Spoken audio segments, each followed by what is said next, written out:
பண்ணக்கூடாது. ஒரு 3/4 வாசி கட் பண்ணிவிட்டு இந்த மாதிரி உள்ளே நல்லா இன்சர்ட் பண்ணி மாட்டி விட்டுறணும். நல்லா டைட்டாக இருக்கணும். ஸோ 2 சைடு இருக்கக்கூடிய கேப்பை வந்து நான் ஃபுல்லாக கட் பண்ணி எடுத்துடுறேன்.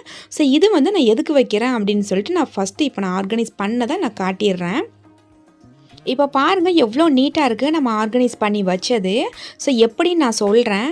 இதில் வந்து ஃபஸ்ட்டு நான் வந்து 2 பாக்ஸ் மாதிரி வச்சுருக்கேன். இதில் பார்த்தீங்கன்னா நம்ம மடித்து வச்ச டிஷர்ட் அண்ட் பேண்ட். ஸோ இதை தான் நான் மடித்து வச்சுருக்கேன்.